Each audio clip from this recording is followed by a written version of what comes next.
Fidèles auditeurs, bienvenue à ce nouveau numéro sur nos croyances. Nous sommes en train de parler des croyances fondamentales depuis que nous avions commencé le tout premier jour. Alors nous avions vu beaucoup de croyances à la fois et nous avions, à la lumière des Écritures, compris que chacune d'elles trouvait un fondement sur les Saintes Écritures. Alors, laissez-moi vous rappeler rapidement le principe que nous utilisons depuis que nous avions commencé la série de ces enseignements, que si c'est dans la Bible, alors c'est pour moi, c'est pour vous. Mais si ce n'est pas en rapport avec la Bible, ce n'est pas pour nous. Et c'est le concept qui va nous guider, qui va nous conduire durant toute cette série d'enseignements. Alors, avant de commencer, avant de vous dévoiler le numéro, la croyance fondamentale que nous allons développer aujourd'hui, je vous invite à incliner vos têtes et nous allons prier. Éternel Dieu, créateur de cieux et la terre, nous avons besoin de toi. Qu'il te plaise, ô Dieu, d'envoyer ton Esprit Saint afin qu'il nous donne la meilleure compréhension de ta parole, afin qu'elle nous transforme et nous change pour ta gloire et pour ton honneur, au nom de Jésus. Amen.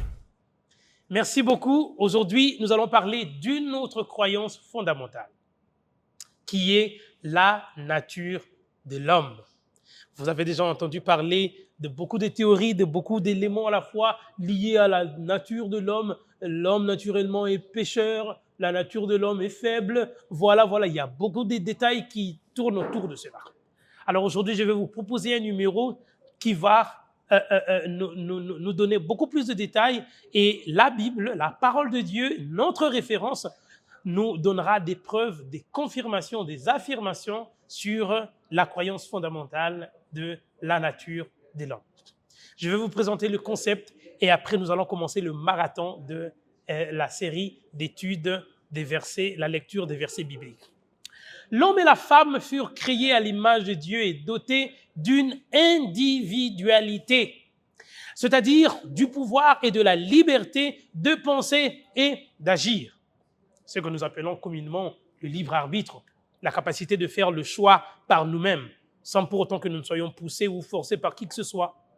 Et ça, c'est une valeur dont Dieu nous a dotés. Bien que créés libres, chacun d'eux constitué d'une unité, constitué d'une unité indivisible, corps, âme, esprit, était indépendant de Dieu pour la vie, la respiration et tout le reste. Quand nos premiers parents ont désobéi à Dieu, ils refusèrent de dépendre de lui et ont été déchus de leur position aussi élevée. L'image divine a été altérée en eux, détruite en eux, et ils sont devenus mortels, eux qui étaient au départ immortels. Leurs descendants participent à cette nature déchue et on supporte les conséquences, c'est-à-dire nous mourons, nous souffrons, nous tombons malades et beaucoup de malheurs à la fois. Ils naissent avec des faiblesses et des tendances au mal. Mais Dieu en Christ a réconcilié le monde avec lui-même et, par son esprit, il rétablit chez les mortels repentants l'image de celui qui les a faits. Et ça, c'est une très bonne nouvelle sur laquelle chacun de nous devait s'appuyer. Et le concept continue en nous disant, créés pour la gloire de Dieu, ils sont appelés à l'aimer, à s'aimer les uns les autres et à prendre soin de leur environnement. Voilà en gros ce que la nature de l'homme. Mais qu'enseigne réellement la Bible à ces sujets? C'est là que j'aime vous voir prendre vos Bibles, là où vous vous trouvez. Moi, j'ai la mienne. Alors nous allons lire toute une série de versets afin d'en avoir le cœur net. Nous allons commencer avec le tout premier livre qui est Genèse, le chapitre 1er, le verset 26.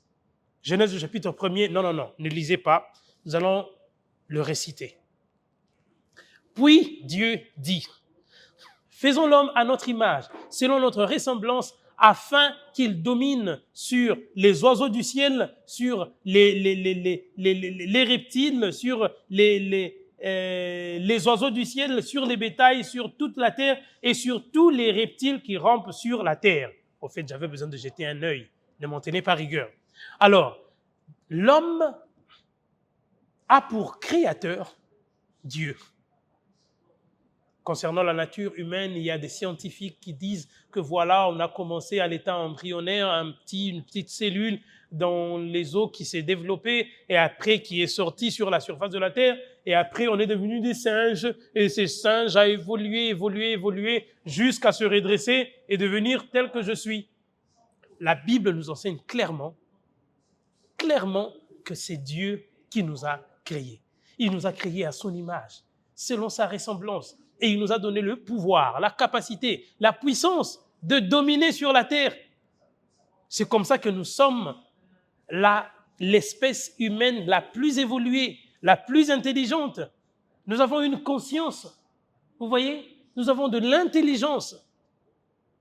Et c'est différent d'un animal, c'est différent d'un singe. La théorie de l'évolution est contraire à ce que la Bible enseigne. Et ça, c'est une vérité. Alors, allons encore plus loin. Prenons le chapitre 2, toujours du même livre, et lisons en ce moment-là le verset 7 et 15. La parole de Dieu déclare ce qui suit. Genèse au chapitre 2, le verset 7, on nous dit « L'Éternel forma l'homme de la poussière de la terre, il souffla dans ses narines un souffle de vie, et l'homme devint un être vivant. » Voyez-vous ça? Nous avons été tirés de la poussière de la terre. Dieu nous a formés. Il a formé les bras, il a formé les doigts, il a formé la tête, il a laissé des points pour les yeux. Tel un architecte, tel un potier, il nous a donné la forme qu'il voulait que nous ayons. Et cette forme, c'est sa ressemblance, c'est son image. Voyez-vous, vous ne provenez pas d'un animal, vous ne provenez pas d'un singe, vous ne provenez pas d'une cellule embryonnaire qui a évolué après des millions et des millions d'années. C'est faux et archi faux. La Bible contredit cela. Dieu nous a créés de la poussière de la terre à son image, selon sa ressemblance. Prenez encore le livre des psaumes, Psaume le chapitre 8. Nous allons en ce moment-là lire rapidement du verset 4 au verset 8. On nous dit clairement là-bas que Psaume le chapitre 8, oui, le verset 4, on nous dit « Quand je contemple les cieux, ouvrage de tes mains, la lune et les étoiles que tu as créées, qu'est-ce que l'homme pour que tu te souviennes de lui, et le Fils de l'homme pour que tu prennes garde à lui? Tu l'as fait de peu inférieur à Dieu, et tu l'as couronné de gloire et de magnificence. Tu lui as donné la domination et les œuvres de tes mains. Tu as tout mis sous ses pieds. Les brebis comme les bœufs et les animaux des champs, les oiseaux du ciel et les poissons de la mer, tout ce qui parcourt les sentiers des mers. Et ça, c'est quelque chose de très important, qui confirme encore une fois de plus que nous sommes l'œuvre de la main de l'Éternel. C'est Dieu qui nous a fait, c'est Dieu qui nous a créés, c'est Dieu qui nous a formés. Et il nous a fait à son image selon sa ressemblance.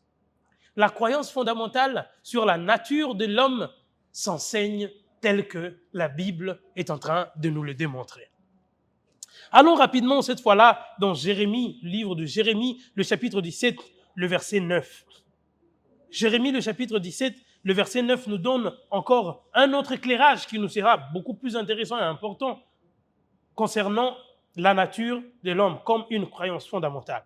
Le verset 9 du chapitre 17 nous dit « Le cœur est tortueux par-dessus tout. Il est méchant. Qui peut le connaître? Moi, l'Éternel, j'éprouve le cœur. Je sonde les reins pour rendre à chacun selon ses voies, selon le fruit de ses œuvres. » Nous pouvons aller rapidement dans le Nouveau Testament, les Actes des Apôtres, le chapitre 17, le verset 24 et le verset 28. Nous aurons encore beaucoup plus de détails concernant la nature de l'homme comme une croyance fondamentale qu'enseigne la Bible. Le chapitre 17 des Actes des Apôtres, au verset 24, nous dit ceci. Le verset 24 déclare clairement « Le Dieu qui a fait le monde et tout ce qui s'y trouve, étant le Seigneur du ciel et de la terre, n'habite point dans des temples faits de mains d'hommes. Le verset 28, car en lui, nous avons la vie, le mouvement et l'être. C'est ce qu'on dit aussi quelques-uns de vos poètes. De lui, nous sommes la race. La nature humaine trouve son origine par la volonté, l'amour, la puissance, l'œuvre créatrice de Dieu. Nous sommes faits à son image, tirés de la poussière, travaillés selon sa ressemblance, afin d'être ses représentants sur la surface de la terre. Alors que personne et rien ne vous trompe ou ne vous emballe sur quoi que ce soit, sur peu importe la théorie qui peut être développée. Vous êtes l'image de Dieu, vous avez été fait selon sa ressemblance et il vous a donné le pouvoir de dominer sur la surface de la terre. Voilà ce qu'enseigne la Bible au sujet de la croyance fondamentale intitulée « La nature de l'homme ». Je vous lance un autre rendez-vous pour un prochain numéro où nous allons développer une autre croyance fondamentale très importante qui va encore vous enrichir davantage. Alors pour le reste, n'oubliez pas de nous laisser vos commentaires et nous vous retrouvons au prochain numéro. Que Dieu vous bénisse.